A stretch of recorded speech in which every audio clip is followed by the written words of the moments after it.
Come one and come all. Welcome to No Infringement Intended, an intellectual property podcast of our law firm Troutman Pepper Locke, hosted by the so-called bad boys of intellectual property, Rusty Close and myself, Austin Paget.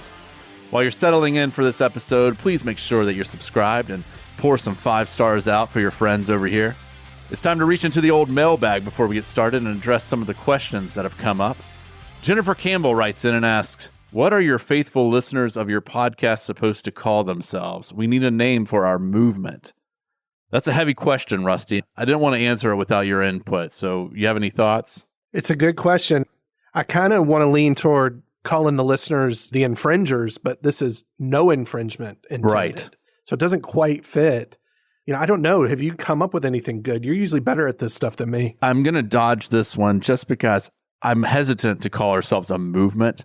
I don't want to have any sort of like cult implications or anything like that. I want everyone to live their lives and call themselves what they want to be called and go and be free. And to the extent that we can provide some entertainment and information, awesome. Yeah, I mean, when the merch is ready, we'll have come up with something by then. Absolutely. Yeah. When we're ready to sell some more advertising as well, we'll get it on. Well, let's reach into the mailbag again. We've got Peter McDougall as a simple question. He says, I love everything you're doing, fellas. Well, thank you, Peter. But when will you turn this into a sports podcast?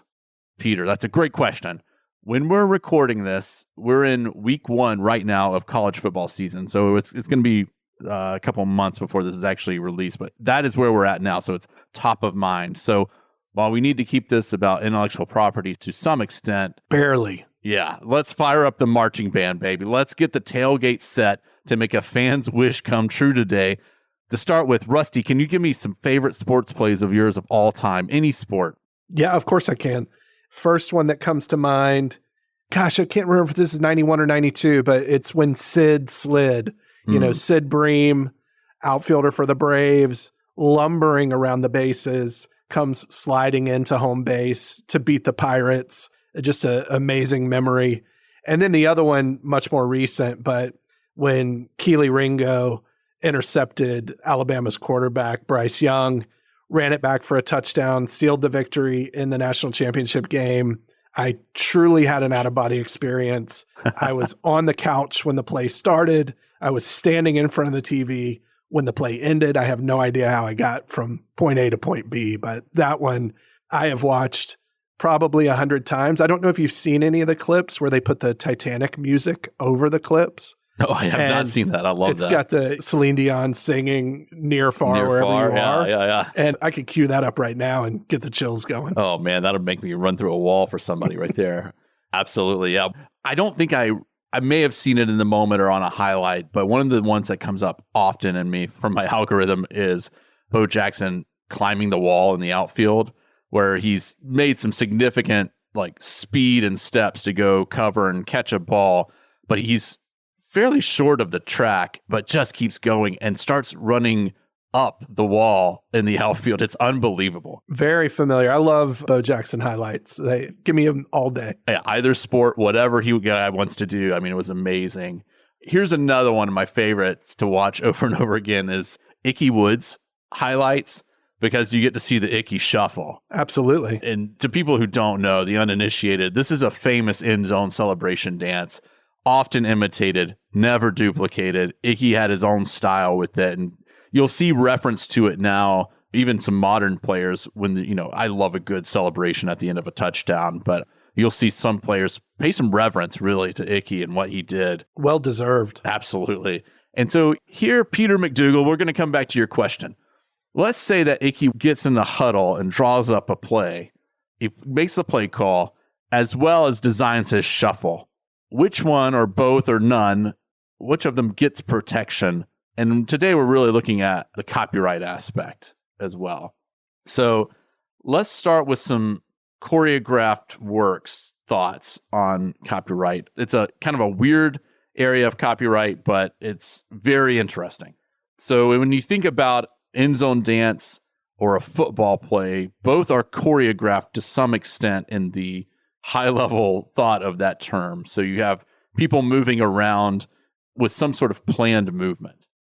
The 1976 Copyright Act lists choreographic works as protectable subject matter.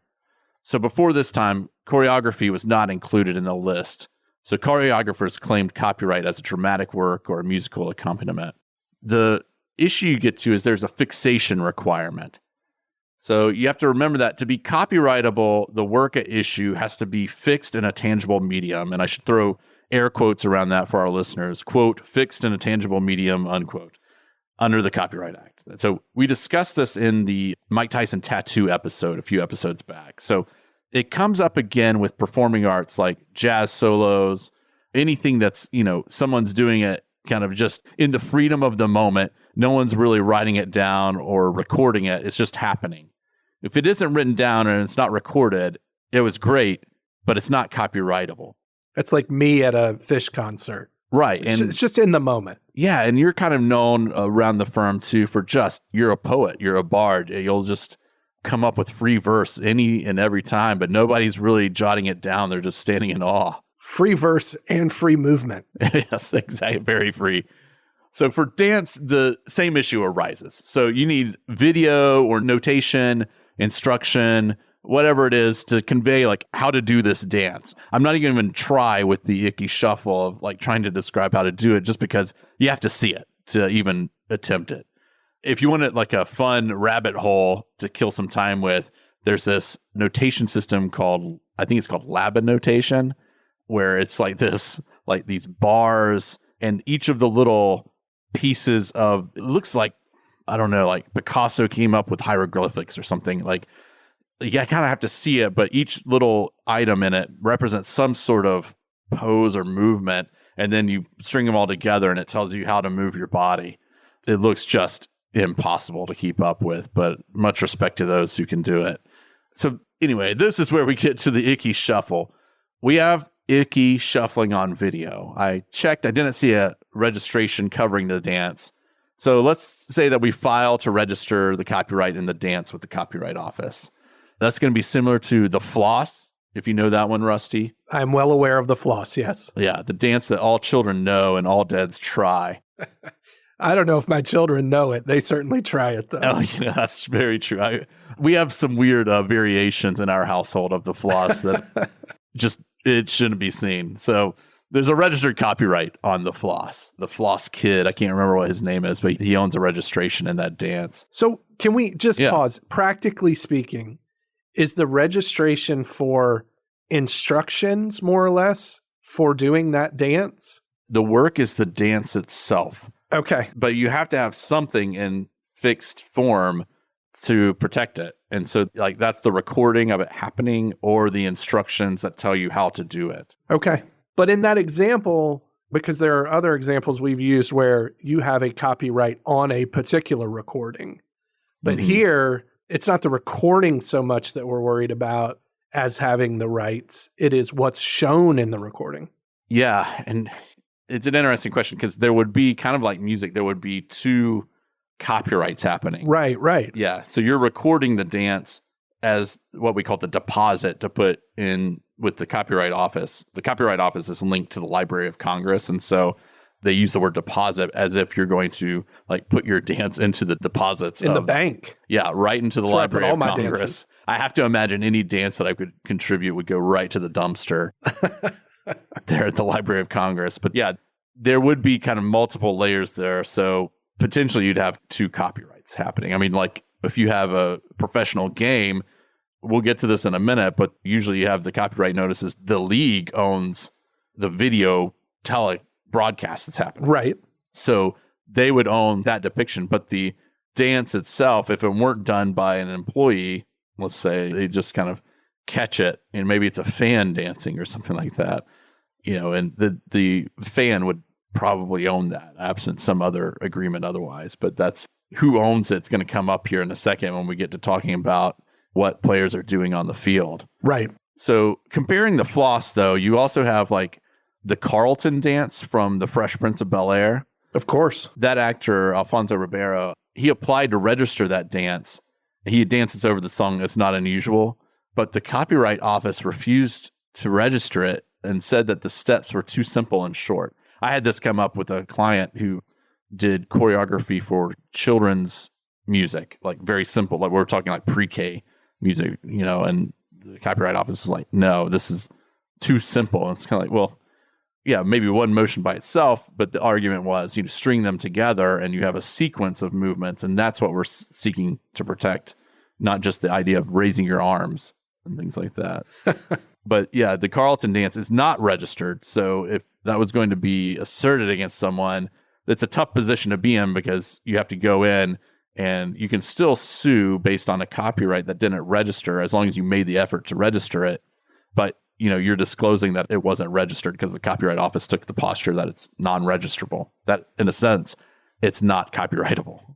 It's interesting that they get to be the arbiter of where there is enough, sort of creativity. Where's the line of there's enough movement there? Yeah, it will drive you crazy in practice if you do enough of it. But that is the system that we're in, and they take a substantive look now at the works that are deposited trying to get a registration. Well, let's assume that Icky Shuffle has enough creativity to achieve registration, that it's more like the Floss than the Carlton. What about the football play itself, Rusty? Imagine, Icky's drawn up some inside zone. There's a lot of movement at the line. Eye candy. We call that eye candy. Yeah. And even we've got maybe a couple of receivers out who are trying to sell this as something different than a straight run so that the box isn't loaded, et cetera, et cetera. You have any thoughts about the copyrightability of that play? I mean, if we're thinking about our spectrum from the Floss on one end and the Carlton dance on the other, I feel like a choreographed football play is much closer to the Floss and should, in theory, be copyrightable. Yeah, it's going to be an interesting question. Let's jump into a couple of cases and see where we come out on it, because I need to tell you about a couple of them. And the first one, let me paint a picture of just an entirely foreign scenario. You go back to the mid-'80s, and we're talking about some of the great days of baseball that you and I probably remember. Titans like Roger Clemens, Ozzie Smith, Wade Boggs, Don Mattingly, the workhorse Cal Ripken Jr., Darryl Strawberry. Nolan Ryan is still throwing heat at this point in time. It coincides, Rusty, with the emerging TV sports boom in the 80s, where the networks are starting to pay billion-dollar packages for broadcast rights for these games now. So baseball landscape is changing in a lot of different ways. Free agency revolution has come after the 1970s. There was some litigation and action there. So players have killed the so-called reserve clause, and now there's free agency where there's a new market value being set for players. When I say that I'm painting an entirely foreign picture, I'm joking, because to anyone who follows college football, this is very much the landscape of where we're at now, where there's a lot of money involved, a lot of TV money. There's players who weren't getting paid now, or some getting paid. Which pots those are coming from, who knows? We can talk about that in a totally different podcast. But we can also announce our intention to enter the transfer portal. Yes. If management doesn't come through with what we've demanded. Hashtag respect my decision. No interviews. Right, exactly. You can call my management. So at this point in time, salaries have really started to increase for baseball players. So if you saw kind of like the numbers that ball players were making beforehand, you're starting to see multiples of those year over year now, as things are starting to really ramp up and teams are starting to go to war and buying players. So built with the television price booming, of course, the team revenues are ballooning even more. And so the players begin, it's actually a series of cases that end up getting kind of wrapped up into one against the teams, because the teams are licensing their games out to television stations. The players assert that they have ownership of the performance that is being televised, such that the players should own at least part of the copyright in the broadcast themselves. So the case notes this background, and this is a quote from the case. After decades of negotiation concerning the allocation of revenues from telecasts of the games, the players in May of 1982 sent letters to the clubs and to television and cable companies with which the clubs had contracted, asserting that the telecasts were being made without the players' consent and that they misappropriated the players' property rights in their performances. And so here's where the little twist comes in, is that the performances they're asserting, Rusty, are not really the performances on the field. And probably baseball's not the best case anyway to litigate like copyright, because, your players are standing there. They may shift from time to time strategically, but there's not a lot of coordinated activity like there is in football, where you have a bunch of grown men moving in concert, and trying to achieve something happening with, pretty synchronous, steps and those sorts of things. I'm trying to make it sound like a dance, but that's the type of activity that's happening. And so here's the twist is you might think that this is a copyright in their performances that they're asserting, but the players actually argued that their performance on field was not copyrightable because that's the only real way to hang on to their publicity rights, which is what the performance rights that they're asserting is that, I'm on the field, I'm a big deal, people know me for my name and my persona, and that's what makes me part of the broadcast such that I should own a piece of that pie. So they don't only need a license from the team, they need a license from the players as well. And so the court, and I've skipped ahead here to the appellate court's decision for those keeping track at home, looks at the telecast and determines that the telecasts themselves are copyrightable works. There are production choices being made. There's angles, where you place the camera, when you switch between cameras for the play, that's enough to create a copyrightable work. And those rights are copyrightable and belong to the clubs by an agreement with the television production companies. So there's an agreement that says you can come into our field and, you can film the games and exploit them and distribute them, on your channels and other means. But the teams themselves are going to own the product that you create as the broadcast. So to the extent that the players are involved, they're involved as employees of the team. And so any copyright that comes up is a work made for hire that belongs to the team as the employer. We've talked about this a little in that cross episode we did on the Labor and Employment podcast, but this is the work made for hire doctrine that if you do something within the scope of your employment as an employee, your employer owns the work product. So when Rusty and I record these podcasts, our firm owns it as our employer. So in this case, what they're arguing about is whether there's a separate right in their publicity rights apart from what would have been the copyright in their performance on field. And if that is actually part of the copyright, then a rule called preemption applies, and the players cannot bring a separate claim because the Copyright Act has this rule that prevents you from trying to repackage a copyright as something else. It's a really technical and nuanced area, but that's what's forcing the players into this position because to the extent there is a copyright, they want to own it because they're employees. And so they need there to not be a copyright so they can assert their rights of persona. That's what's happening here. Right. So this is what the court finds, that the televised athletic performances, to the extent that they are copyrightable, and there's some language in here that sounds like they probably are, they're part of the copyrighted work. So this is where they're saying that's preempted, that, if there's not really a publicity right, a separate and apart from your performance on the field, which would be the copyrighted work. So here's some quotes from the case. And, quote, contrary to the player's contention, aesthetic merit is not necessary for copyrightability. So the players are arguing, no, it's not a copyright. What we're doing is just totally functional and, it's achieve a goal of scoring points or preventing the other team from scoring a point. It's not a choreographed dance. This is just, the movement's incident to the overall goal, which is score runs, prevent them from scoring runs. Right. But you see a beautiful double play and you might think otherwise, friend. That is artistic. Right. Here's another one. So judged by the above standard, the player's performance possess the modest creativity required for copyrightability. As Justice Holmes once declared, if certain works command the interest of any public, they have a commercial value. It would be bold to say that they have not an aesthetic or an educational value, and the taste of any public is not to be treated with contempt. Well, take that back to the Carlton dance, and you may think twice about whether that's copyrightable or not, with the court saying, limited aesthetic value is necessary. We'll have an episode, I'm sure, coming up here in the near future about how low a bar of creativity. There is a creativity requirement for a copyright, but it's not the type of creativity requirement that you think that it has to be some work of genius. It's actually a very low threshold. And I'm going to flag that. So maybe that'll be one of our next few episodes here in next several months. Last quote from this case I'll share. Moreover, even if the players' performances were not sufficiently creative, The players agree that the cameraman and director contribute creative labor to the telecast. The work that is the subject of copyright is not merely the players' performances, but rather the telecast of the players' performances. So this is a weird case because the players are saying, yeah, there's not enough here. We don't do enough to merit copyright so that they can assert this other claim. But the court in this language seems to say, oh, there is a copyright in the performance itself. Well, let me take you to a second case, Rusty, around professional basketball. And I know that you're a big basketball hero in your hometown. Did you ever dial up a scripted play?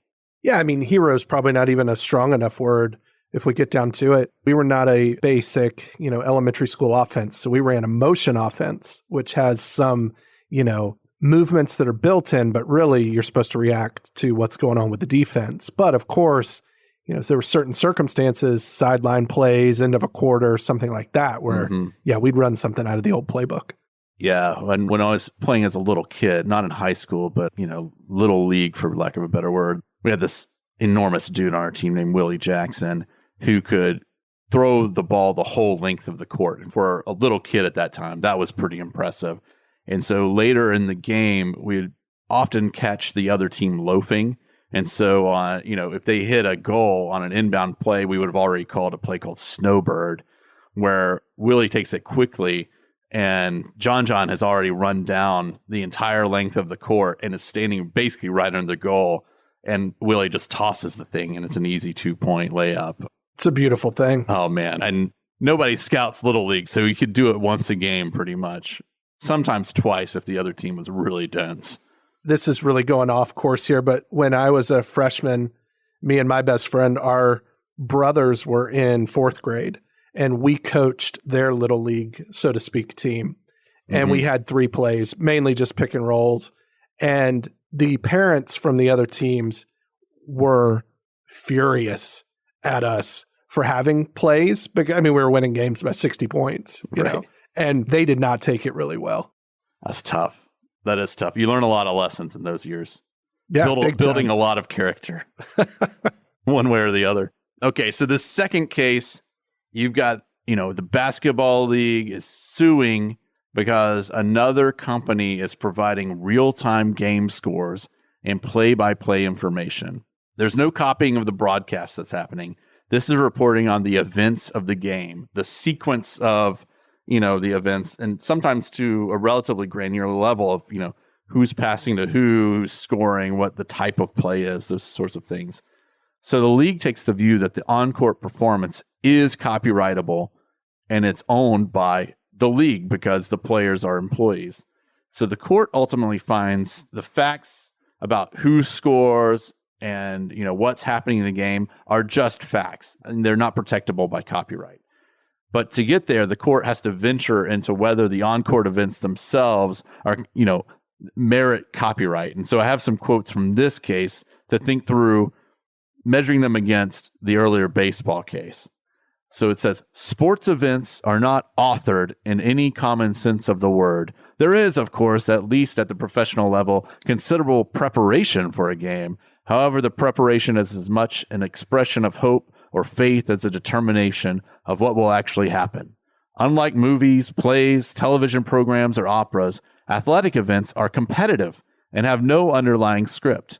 Preparation may even cause mistakes to succeed, like the broken play in football that gains yardage because the opposition could not expect it. Athletic events may also result in wholly unanticipated occurrences, the most notable recent event being in a championship baseball game in which interference with a fly ball caused an umpire to signal erroneously a home run. What authorship there is in a sports event, moreover, must be open to copying by competitors if fans are to be attracted. If the inventor of the T formation in football had been able to copyright it, the sport might have come to an end, and instead of prospering. Even where athletic preparation most resembles authorship, figure skating, gymnastics, and some would uncharitably say professional wrestling. That's a cold move. This is a side note from Austin. Hurts. That's cold. That hurts real bad. A performer who conceives and executes a particularly graceful and difficult, or in the case of wrestling, seemingly painful, acrobatic feat cannot copyright it without impairing the underlying competition in the future. A claim of being the only athlete to perform a feat doesn't mean much if no one else is allowed to try. Rusty, let's discuss. Yeah, there's a lot to take in there. Yeah, there's a line being drawn between art and sport, it seems, and it's not particularly satisfying in my view. Well, I mean, particularly for me, because a lot of my dancing is competitive. You know what I mean? Oh, yeah. Anytime I do anything, it's competitive. That's right. If What you are the ain't first, stakes you're here? last. I can kind of see what they're getting at. The preparation aspect of it. It's almost aspirational that these things are going to work. But, you can almost imagine the drawn up plays themselves being copyrightable. It almost goes back to our Taylor Swift episode and our bundle of rights, the performance aspect of it and the sheet music aspect of it. And you can see an argument for why that drawn up version would be copyrighted or copyrightable. But I also see what they're saying. If you're the only one that could ever run it, that kind of takes the competitive nature out of it. Yeah, it's probably the right thought, but I can certainly understand it for a competitive sport where you have two teams at the same time operating against one another. But the argument seems to fall apart when it comes to, like, let's say synchronized swimming, where one team is in the pool at a time. It's essentially a dance in water. Right. Being judged, but it's being judged for a competitive purpose. But the idea that you can't prevent a competitor from doing the same thing to score the same points, it feels like the right result, but the reasoning behind, the rationale, yeah. Yeah. And, if you've ever, I remember, I went to a conservatory to study music and, everyone there was very nice, but there are some gunners at any school that you go to, law schools included. And I remember someone especially saying, law school. Oh yeah. I remember someone saying, I'm not here to make friends. And it was kind of like, all right. I mean, that is a competitive environment. Everyone's competing for jobs, to be the best, to do something that other people haven't done. It's very athletic and sport-like in a lot of ways. So the rationale, I think it feels like the right result, but I don't know that we have words yet to describe why. It's like a lot of the stuff we talk about where we're using laws, things that were made available to us many, many, many years ago. Not to say that dance or sport or those things didn't exist at the time, but I'm not sure that's what they had in mind, when they came up with copyrights. I mean, you even mentioned above, it was the 1976 amendment, I think is the right word, to the Copyright Act. And I always think about, okay, why are they putting, what was going on in that time period that they're adding choreography to this? Who was pushing for that in that time period? Yeah, no, for sure. I mean, it really adds a wrinkle to Mighty Ducks. I think it's Mighty Ducks 2, where they have a figure skater on the team. Yes. I mean, fortunately, I guess everything's a sport, but I mean, you start to run into some real problems there with the flying V, and not only that formation, but then having the plays where actual dancing and ice dancing are being done. So it's, right. Yeah, really blurring of the lines. Mighty Ducks 2 is a real thinker. That film set a lot of precedent. I'm just going to say that in a lot of ways. Okay, so let's sum up the current position. The Copyright Office takes the same position as this case, basically, the basketball case. And they say the office takes the position that functional physical movements, such as sports games, exercises, and other ordinary motor activities, do not represent the type of authorship intended to be protected under copyright law. So getting back to our Icky Woods question, it seems that a single play put together in the huddle isn't going to cut it. I imagine that a coach's playbook, though, probably hits the threshold of what we need to be copyrightable. So it's, it's not the actual running of the play itself, but that's a communication to players of the available plays and the concepts. And at least that arrangement of plays and sequences probably has some protection around it. It's not a direct analogy, but it kind of reminds me of recipes. You can copyright a cookbook, but, it's not like you can prevent others from making the recipes that are in there, sort of thing. Right. Yeah. So for all our listeners who are out there coaching, just know that you have some work product that's probably protectable. And so when that assistant coach goes to the other team and takes that playbook with them, you might have some legal recourse, and you should call Rusty and myself about that. Well, and like we always say, put it down in an agreement, right? We'll get That's some right. non-competes in there. That's right. We'll treat this as confidential information. Exactly. Those 7-year-olds aren't going to win any games without you, sir. So that's right. Well, thanks to everyone for listening. We'll wrap it up there. Be sure to like and subscribe, and if you would, give us a 5-star rating to help everyone know what we're up to here. And of course, there's no infringement intended. Copyright Troutman Pepperlock, LLP. These recorded materials are designed for educational purposes only. This podcast is not legal advice and does not create an attorney-client relationship. The views and opinions expressed in this podcast are solely those of the individual participants. Troutman does not make any representations or warranties, expressed or implied, regarding the contents of this podcast. Information on previous case results does not guarantee a similar future result. Users of this podcast may save and use the podcast only for personal or other non-commercial educational purposes. No other use, including without limitation, reproduction, retransmission, or editing of this podcast may be made without the prior written permission of Troutman Pepperlock. If you have any questions, please contact us at troutman.com.